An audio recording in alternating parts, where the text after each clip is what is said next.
All right, welcome to another episode of Coptales and Cocktails. You got myself, Sean Larkin, here from Tulsa, longtime cop, partnered up with. I'm Howard Doss. I am not a cop.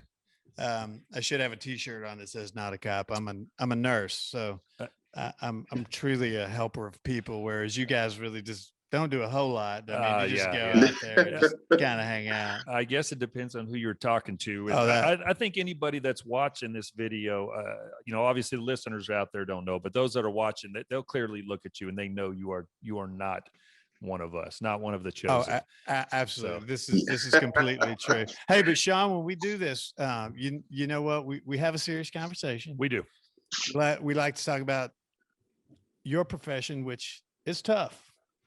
But while we do that, we like to have a drink. So it's customary for us to let our guests pick the drink, right? Well, not every time. Sometimes the drink that we'll have here on Coptales and Cocktails, might be connected to the location we're talking. Sure, yeah. The story we're talking to. It might be connected to, the officer or somebody kind of surrounding the law enforcement world, what they enjoy, or, somehow ties back into the investigation that happened, something like that. But we've got a wonderful guest today. His name's Quincy Smith, and he got to pick the drink today, didn't he? He did. And yeah. I'm not quite sure how Quincy is a police officer with this choice. This is true. We have to lead in though that you and we're pretty much like bourbon snobs. Very much so. And I will say that. Yeah, I mean, we have a very sophisticated palate that we have developed through many years of tasting corn liquor. Of course. Yes, absolutely. So when we got your questionnaire back and your drink of choice, we were kind of like, oh, we're going to have to drink that. But this is about you, sir, so you get to choose. So can you tell us what you picked as our drink for tonight? I picked Crown Royal Apple. Yeah, yes, you did. Yes, I did. Yes, I did. Yes, you did. So I was like, Sean was on his way over, and I was like, Sean, do you mind picking up some Crown Royal Apple? Well, first of all, I think between yourself and me, I imagine we roughly have 400 bottles, honestly, of bourbon, probably somewhere in that range. I have about 350 and you have about 25. Whatever. So, okay. We have literally between 400 or 500 different bottles. We have significant amounts of liquor. Correct. And well, the Crown Apple was not to be found at either one of our houses. No, sir. I did not have any Crown Apple. I am so sorry about that. I apologize. Listen, you need to start getting some, put a little hair on your chest. Well, hey man, I can't grow any on my head, so I might as well do it on my chest. Exactly. No, so we did. So on the way over here, before we sat down, I had to go shop and pick up a little Crown Apple. First store I went into, they only had one gigantic bottle that was like $63. Show us what that looks like, Quincy. You have that bottle, right? Yeah. Yeah, see, I get it. It's 45 where I get it from. I don't know about y'all. That's the police officer discount right there. And so when I wasn't going to pay $63 for a bottle that's going to sit in the house, and I wasn't going to split it with him either. So we got this bottle right here. Okay. So it's travel size. So Sean's going to pour me a very little bit, and that's what I'm going to drink tonight. All right. That's plenty. Thank you. Yes, thank you. That's very nice. Let me get your glass for you here. Hey, Sean, you should have loaded him up with it. Give him most of it. That smells it smells like suntan lotion. But Quincy, I mean, we really appreciate you being on. You have a great story. You have a harrowing story. I mean, it may be tough for some of our listeners to hear, but I mean, we'll drink Apple Crown for you every day, man. Absolutely. I mean, we really appreciate who you are and what you do. Thank you, sir. Here's to you, sir. I'm gonna try it. Come on. That ain't too bad. It's very sweet. That honestly is not too bad. It's like a slush puppy. It is. It's very sweet. I think they make this an icy flavor. Yeah, down at Sonic. Yeah, they do. You can get this Route 44. Oh Lord.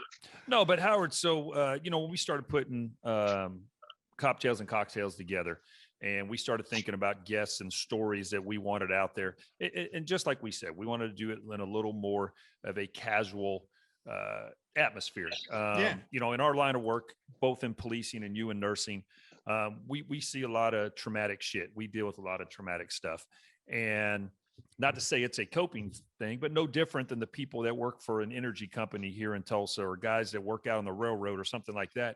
When they get off work at the end of the day, the guys get together, the men and women get together, they have happy hour, they have cocktails and things like that. And we in policing, as Quincy can vouch, we do the same type of thing. It's just, we're normal men and women that just do, a little bit of a different job, just like yourself. And so we wanted to have this type of deal, a little casual conversation about a serious incident. We're not by any means taken away from the incident, what Quincy went through, what other officers and deputies have dealt with. But thinking of who, we wanted to start this thing off with, I had the pleasure of meeting Quincy and talking with him, 2 years ago now? Yeah, 2 years ago. That. Yeah, about 2 years ago, there in New York. And, I've watched the video from this incident numerous times, even before I met Quincy, was well aware of it. And, it's just it's a tough thing to watch. It's a tough thing to listen to. And for Quincy to obviously not only recover, but return back to the job. Yeah, absolutely. Just amazing. So he was hands down, guy I reached out to right away was like, man, happy to start this new podcast. Got to have you on it. And so thank you, Quincy, for doing that.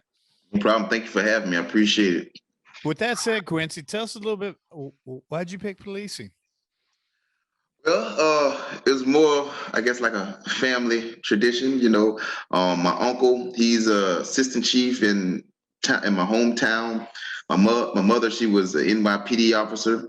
Now she works for the Department of Veteran Affairs, the VA hospital in Durham. She just got promoted to lieutenant. So, my aunts were dispatchers. It just in the family blood. And so when you first got into policing, actually not your very first, if I remember correctly, didn't you work for like a campus police or something like that to start off?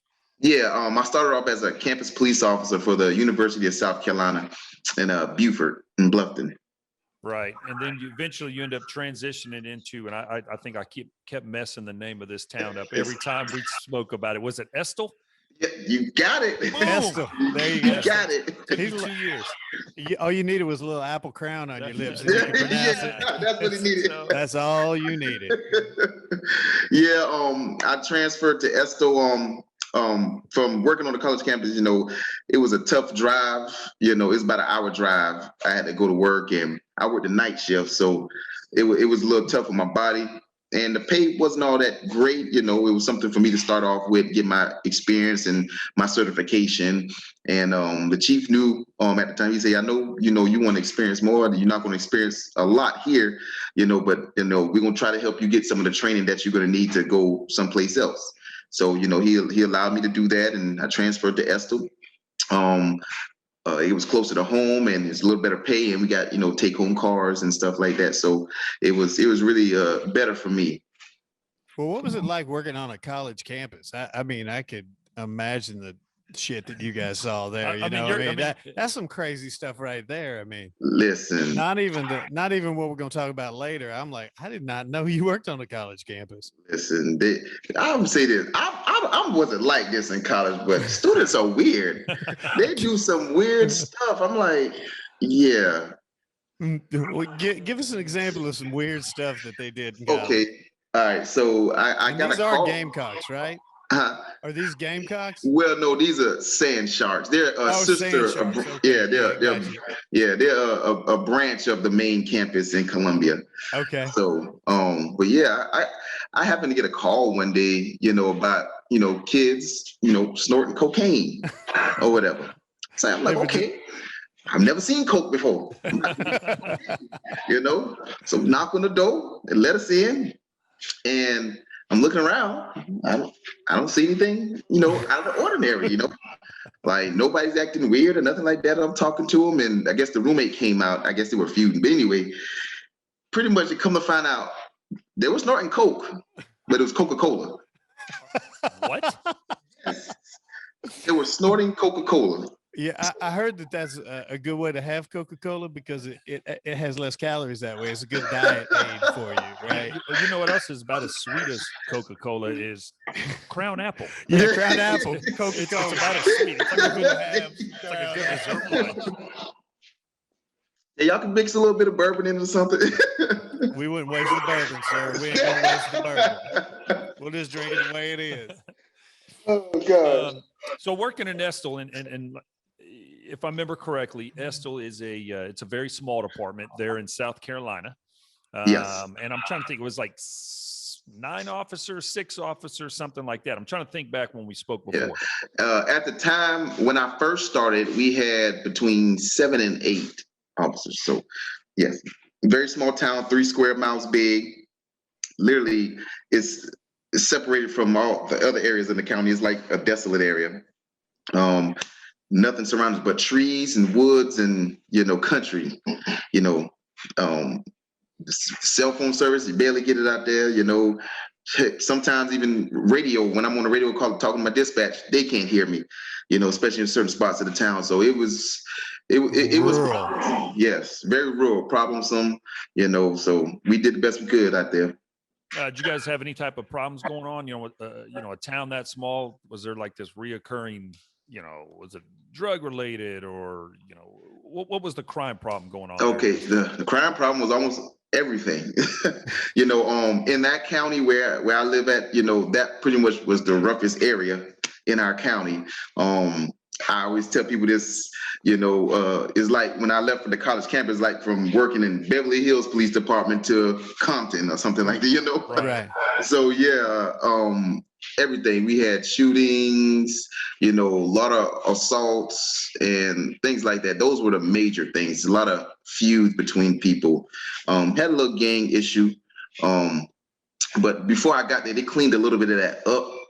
And, I just came in and kind of helped out with the things that I did. What was the population of Estill? Just under probably about 2,000 people. So even in a small town like that, you were having a big crime problem, correct? Yes. Drugs, alcohol, everything. I've gotten crack, ecstasy, some things I thought I wouldn't even see in that area. The only thing I didn't get was meth. That's the only thing. Were they snorting Coca-Cola up in this? Someone probably was. Okay, so you're working there for Estill, and you basically get a call this day. We're going to kind of jump into your incident here and talk about that a little bit. You get a call, if I remember correctly, at a convenience store, and the call comes in about a guy, something about possibly stealing. I don't remember if he's stealing from the store. He's stealing from an individual or something like that. So you get radio signed out there and got a description of the guy. Mm-hmm. And when you show up, there are people pointing in the direction that the suspect went. And we're going to turn to the video here, so our viewers at home can see it and those listening can watch this. Dispatch, Echo 7. I'll be out with that subject. Come here, man. Come here for a second. Come here. If you don't, you better stop, or I would. Come here.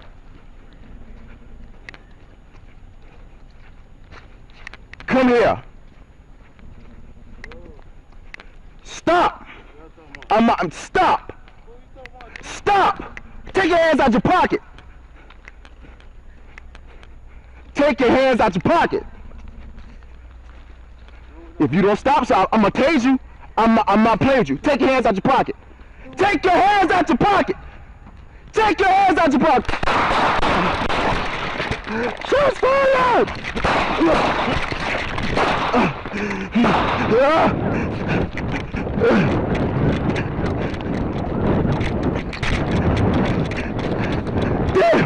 Shots fired!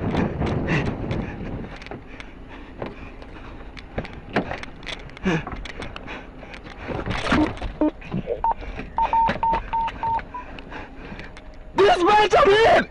This Echo 7, I'm hit! I'm hit! I'm a Tyson.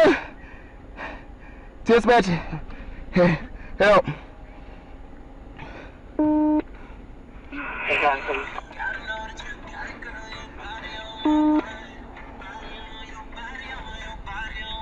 Care units dispatched or any available units dispatched. Respond. South Station. Fire. Gunshot fire. Subject hit or north. The officer and suspect. Dispatch, Echo 7, I'm hit. I'm hit in my neck someplace.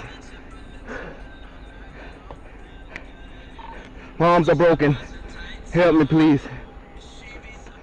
Oh, man, that's tough to watch. I mean, It's tough. You know, like I said, I've seen this thing so many times. To me, the visual aspect of it's obviously tough. It's the audio. You know, being a police officer, when you hear another officer come on the radio in a fight, in a shots fired incident, needing help, and you know you can't get there fast enough. And that's the thing, is hearing his voice on there like that. yeah, I think the thing that really impacts me the most is when he's talking about my arms are broken. I mean, when I hear that, I mean, I kind of just, as a nurse, I melt, you know. I mean, I'm here to help people too. And when somebody says both my arms are broken, I'm bleeding from my neck, immediately I go to the fact that did it hit his carotid? Is he bleeding out? Do I need to put some pressure on there? And from that, so Well, and you know, we'll jump back here to Quincy, but there's a obviously much longer video clip that's out there. You know, I've listened to that as well, and there's a portion, Quincy, where you actually get on there and say, you know, please tell my family I love them, and you say that as calm as can be. But man, let's jump back to the beginning of this thing. Kind of just walk us through, you know, when you showed up there on scene and you know what transpired. Okay. And before I get to that, Howard, I do want to say, man, listen, I appreciate the job that you do, man, because, you know, when I went through my incident, man, the nurses, they took care of me very well. The doctors, they did, man. So thank you for the job that you do, brother. oh, I appreciate that, man. So pretty much what led up to the incident, I got up normal. It was a normal day, you know, didn't have anything weird feelings, anything like that. Go to work. I say my prayer, and I go to work, and I talk to the shift. Now, working at Estill, we had only, like I said, about 7 to 8 officers. So it was 2 officers that work at night and 1 officer during the day. All right.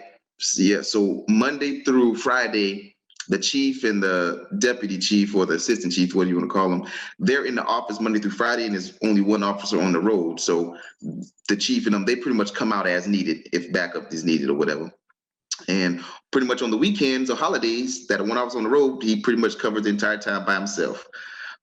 Closest backup is 10 miles away, you know, depending on where the sheriff department. Now, the sheriff department for the county that we live in, they only run 2 deputies for the entire county. So That's a lot of area to cover That's with crazy. few people. yeah, and even with lights and sirens going at, you know, 100 miles an hour, it still will take 30 minutes to get to me, depending on where you're at in the county. Yeah. So I get to the shift. I talk to the night shift crew. They say everything's fine. They didn't really have any problems. It rained a little bit that night, so, you know, everybody was pretty much quiet. I was like, okay, cool. My normal routine, I check reports that I need to finish, or, you know, correct mistakes on. And then after I do that, I'll go out and check property. And then after I check property, make sure nobody vandalized anything or anything like that, I'll go run a little bit of traffic. This particular day, New Year's Day, 2016, you know, I said, you know what, I'm not going to do too much. I'm just going to show presence. You know, stop a few cars to be seen, and I'm the only officer working. So, and depending on where the sheriff department is, I'm just going to take it easy today. Stop a few cars, and then I sit in an abandoned parking lot, you know, just fooling around. The gentleman who shot me, actually see him prior to this. He's actually coming out of the same store, you know, where I got the call from, and he was walking towards me. So now he was just walking, wasn't doing anything wrong, you know, just normal. Now, but behind me, where I was sitting at, is only a few houses, and there's nothing but country behind you. That's it. So don't really see a reason why he would walk that way other than he lived back there.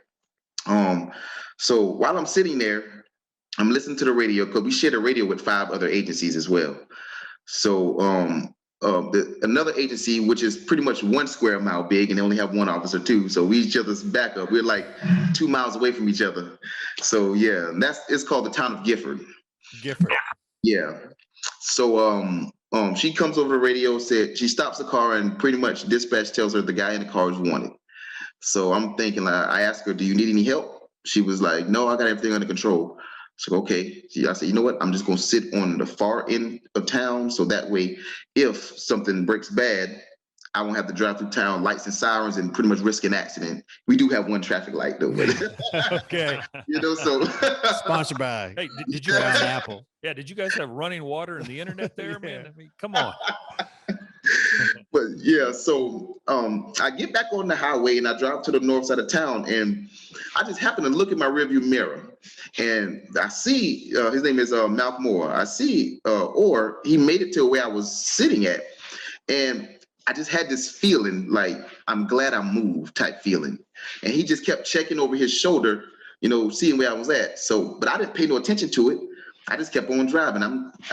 I don't know. I just ignored it. Got to the north side of town, and the officer said she has the guy in custody. She's en route to the jail. So the jail is 10 miles away in my hometown called Hampton. So now I'm literally by myself. Nobody's closer than me. Nobody's closer to me now. So I'm just sitting there. You know, I get on Facebook, play on my phone a little bit. I'm sitting on the side of the road. Then I get the call. Say, you know, for my dispatch, you know, a black male in a camouflage hunting suit was snatching, you know, groceries from a customer. So in my mind, I'm thinking like, that doesn't sound right. You mean armed robbery? You know, I was like, that is just inside. I said, dispatch, what was he doing again? And there was like the caller stated he's tried to snatch a bottle of liquor, and pretty much I'm like, you know what? It's about to be a bullshit call. I'm just gonna talk to him, get his name, make sure he ain't got no warrants, and probably gonna send him home. So I get there. I'm driving back towards the area, and still not thinking it's the same guy I just saw, and I had that feeling. I still not even thinking like that. I get there. I don't see nobody in the front of the store, so I circle around to the back. And I go through the back door, and I see the gentleman that they described off to the right in a wooded area, talking with the guy in a red shirt. His name was Joseph Frank. All right, so I go inside the store to confirm that was the guy they was talking about. Still not in my mind thinking that I had that feeling with him earlier. So go inside the store, and the lady comes up. She said, yeah, he tried to snatch the man bottle of liquor, and the man jumped in the car and left. So I'm like, okay, you know what? The victim's gone now, so I really don't have too much other than just a trespassing if the owner wanted to trespass. So I said, all right, I see him, and I head to him. I get back in my patrol car, and I drive over to him, and I get out the car. And now working at Estill, when we try to talk to people, whatever, I'm pretty sure you get this too, Sean. When somebody try to ignore you, they'll just ignore you. They'll act like they don't hear you and just keep walking like, Just okay. keep walking. Yeah, just keep walking away. I don't know you're there. Walking away. He don't see me. Not talking to me. So I get out of the car and say, hey, come here, man. And he just kept walking. And usually, you know, when you get close up on them, put hands on them, or, you know, threaten them with the taser or something like that, they'll be like, okay, stop. All right, what you want? That's what I was expecting. Wasn't expecting anything else but that. Had my mind set on, you know, I'm gonna stop him, talk to him, get his ID, make sure he got no warrants, then send him on his way. So I continue to give him commands, and at this time I'm thinking like, you know, why is he not stopping? This is gonna be simple, like. So and I noticed his hands in his pocket, but it doesn't it still's not clicking in my head. Something is wrong. For whatever reason, I was just so set on just getting him to stop and talk to him. So when I got up close to him, you know, I threatened him, told him to take his hands out of his pockets. I knew that was something bad, but it's like I said, it didn't register. This is terrible, you know. So once I got up close to him, he just pulled the gun out and shot me in the face. First shot hit me in the neck. God. Yeah, and it felt like somebody flicked me in my neck. I didn't feel no pain or nothing. I just felt like somebody flicked me in the neck, and I felt the force pushing me to the ground. And I heard the bang, but I never saw a gun. It was that quick. And so I realized that I got shot, and I'm like, oh shit, I need to get up, go get some cover, and return fire. So while I'm running back towards my patrol car, I'm trying to reach with my left hand to grab my lapel mic that shit's on my shoulder to let dispatch know shots fired. I need assistance, send everybody. Well, while I'm running, my arm felt funny and I was lifting it up, but I couldn't lift it up. So while I was running, I glanced down at it. I saw pretty much up in this area, my arm was like this, but up here. Oh. Half my arm was pointing towards the ground and the other half was pointing up when I was trying to raise it. So I immediately started panicking there, and I'm still running back towards my patrol car. And so I tried to use my right arm to grab my lapel mic, but the bullet that hit me in the neck, it damaged all the nerves of my right arm. I couldn't lift it up at all. Oh. So, but when I got back to my patrol car, I was able to, use my body weight to throw my arm up under the door handle and use my body weight to open the door and get on the radio and inside my car. And pretty much while I'm sitting there, I'm just thinking like, I don't know what it was. I had like a flashback to this moment when I was in college, and it took me back to my senior seminar class where I was doing research on people's perception of police. And what I did was I made a collage of videos and I did a survey and got people's perception. And for whatever reason, this one video replayed in my mind. It was a trooper out of Tyler, Texas, Trooper Stone. Pretty much he stopped the car or whatever, and pretty much they ended up shooting him like 20 times in the face and neck and all that type of stuff. For whatever reason, that popped in my head and something said, you know what, you need to control your heart rate, slow your breathing down. I did that. I don't know why. I can't tell you why I did it, how I did it, but that happened. And at one point I was just sitting there. I'm like, you know what? I don't think I'm gonna make it. Dispatch, tell my family I love them. Yeah, and that's it. I mean, you can see in that thing the transition that, kind of takes place there where you are in that moment, of panic, for sure. I mean, you've been shot. You don't even know the extent of your injuries. Obviously, you're injured. You don't know where the suspect's at. Mm-hmm. And you get back to your car and you get on the radio, and then it's almost like I said, like this calmness comes over you. And I don't want to say calmness, but it is. They talk about combat breathing, Mm-hmm. during the academy and part of training and things like that. We also talk about things called shock. Shock. Yeah, exactly. he was in shock. 100%. So his body was just trying to preserve himself. So his body was helping him as much as he could. And and then you get that moment of calmness where you're able to communicate with the dispatch, let them know what's going on. Obviously other citizens showed up out there, which I'm sure was reassuring just to have somebody there, even though it wasn't law enforcement or the medics yet. But the story of how this whole thing was caught on video. A department your size obviously doesn't, or you're a department of the size you were then working for. You are with another agency now, Yes. but I imagine their budget is pretty small.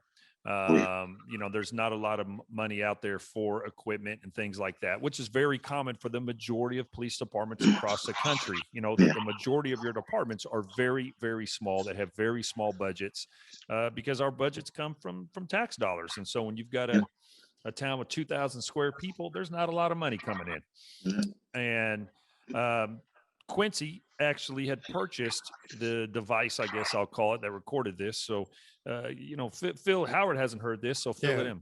That wasn't a body cam video? It was a body cam video, but I purchased it on my own off Amazon. My camera was built inside of my glasses. It's like a little pinhole camera. You never know it was there. Nobody knew. Yeah, nobody knew that I had body camera.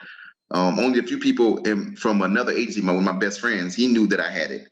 And it was funny. I bought the camera because when I first started working there, my chief was like, Quincy, you're a young officer.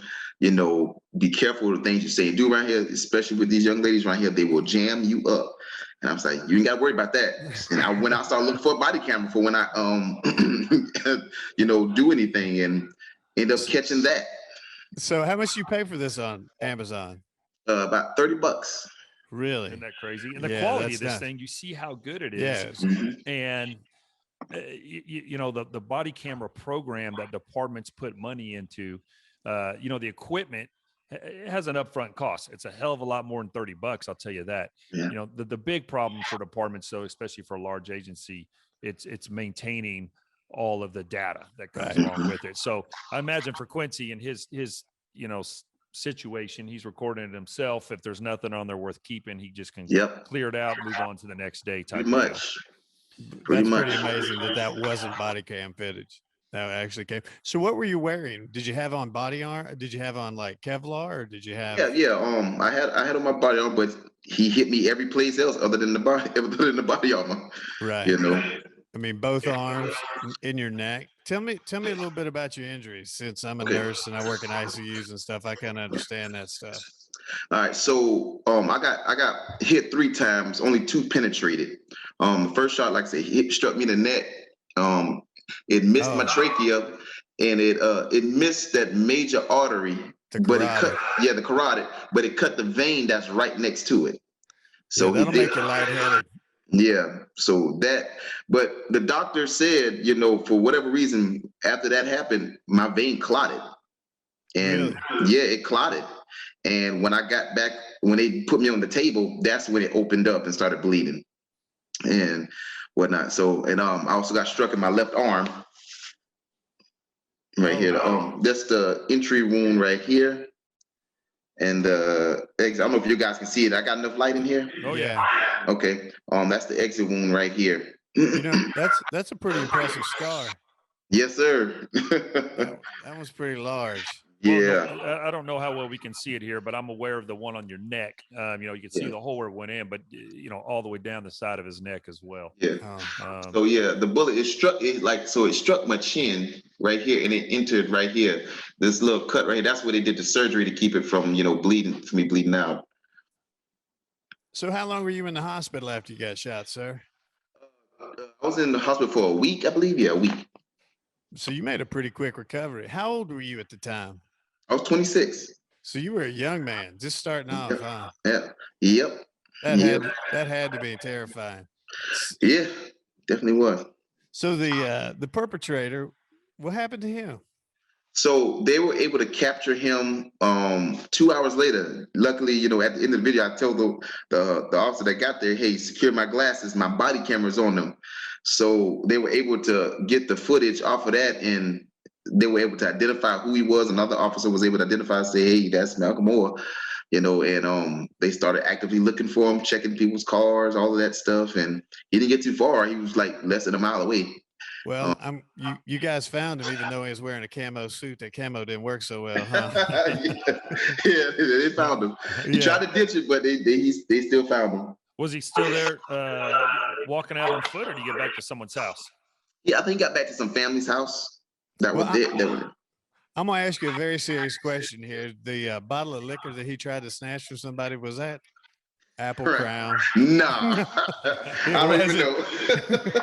Well, we're not gonna say it's Apple Crown. No, No, definitely not. Definitely. So obviously you have this video footage. Was that used in the prosecution? Oh yes, definitely. That was instrumental in the prosecution. You know, I think that's what made the determination of the decision to convict him with the jury. I think they were like everybody else, like people were very moved by it, and the fact that, you know, you shot an officer in broad daylight for no reason. I was just there to talk to you. And that's what I was going to ask, Quincy. I mean, this thing went to trial, which blows me away. I mean, you've got an officer shot. You've got this thing caught on video. In my opinion, it's a pretty clear-cut thing that oftentimes defendants try to take a plea deal.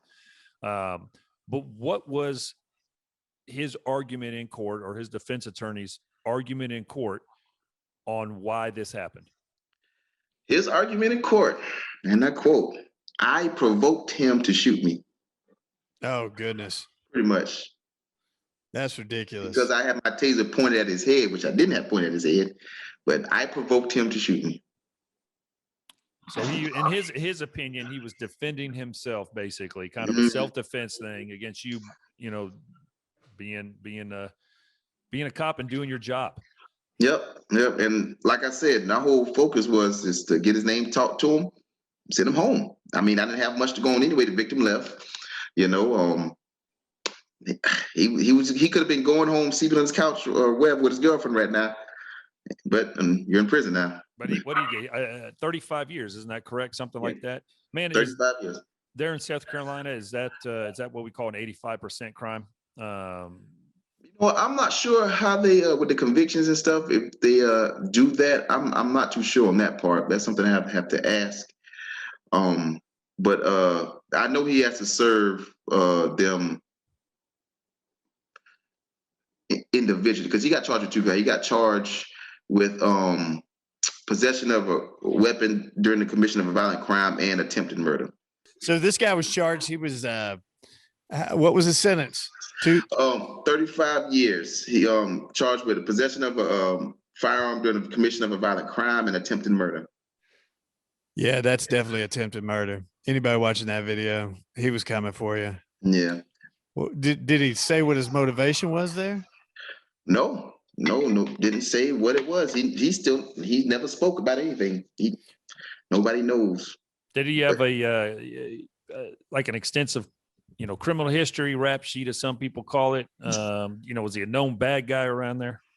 I know that day I found out he was out on bail for like larceny or something like that, but I didn't hear about him having an extensive criminal history. Pretty sure I think he did get arrested here and there for some things, but not anything. I don't think anything violent like that.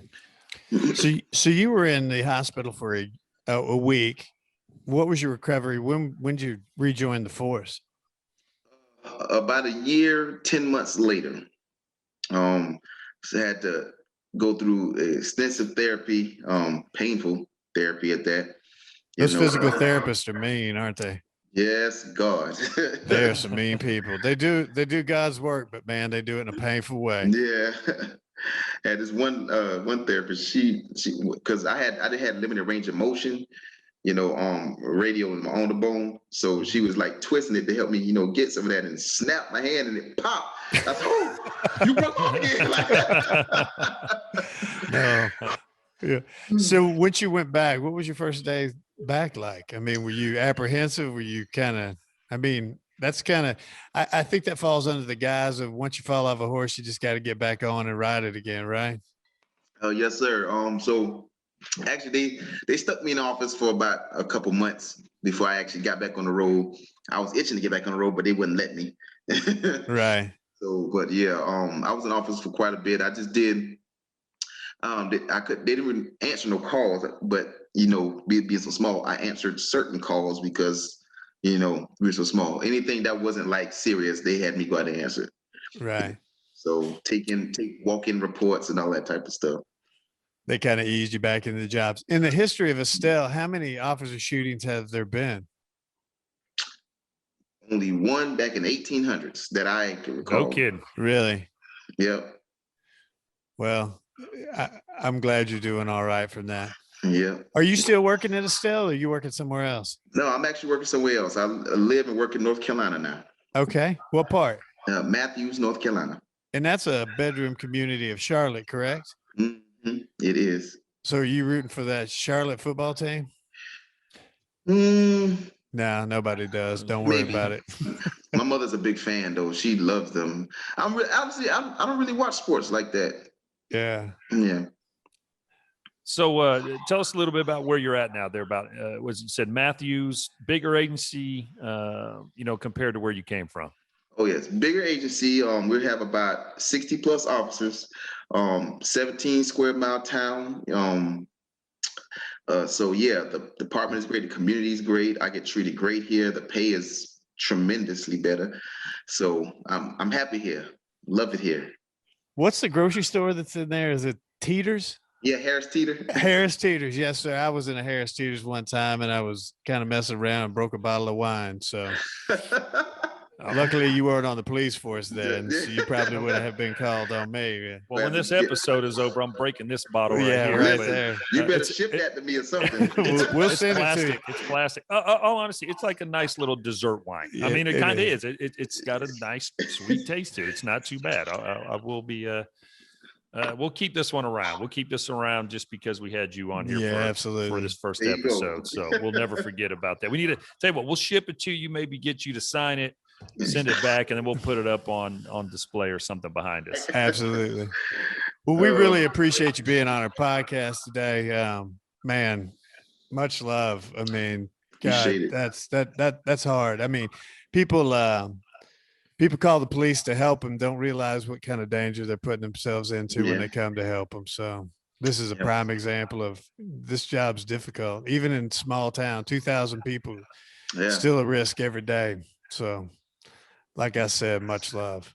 Yes, thank you. I appreciate that. Like I said, now thank you for the job that you do, because nurses, they really play a big part, especially the recovery and everything too. So We're not physical therapists. We're nice. We're nice. Well, there is a good relationship. I mean, between the nurses, the medical staff, and the law Yeah. enforcement that works in an area, because Yeah. we are in the hospitals quite a bit. Yes. Yeah. Whether we're in there for obviously victims of crime, victims that are involved in accidents, shooting victims, Mhm. and heaven forbid, a situation like Quincy happens, and every single time an officer, has to show up at a hospital to be treated for something themselves, the medical staff always does go above and beyond on taking care of them. Yeah, we call that all hands on deck.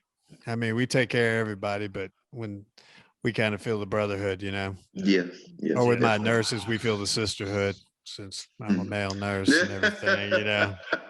Well, and Quincy, before we let you get out of here, man, I know you're there at home. It's your day off, so we don't want to tie you up a whole lot. I think you just moved, or you're in the process of moving, or something like that. Yeah. So again, thanks for taking the time to be with us.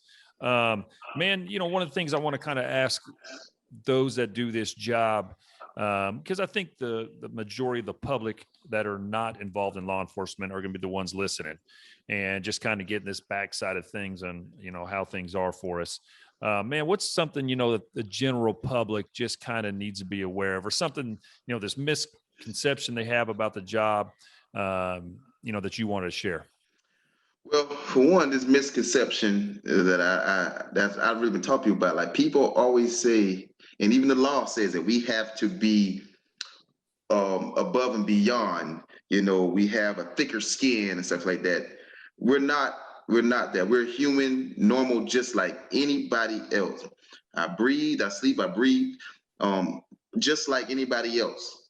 So I mean, the thicker skin, yeah, when it comes to certain things, yeah, but I'm not this superhuman person. I can get over anything, because this job really does take a toll on us.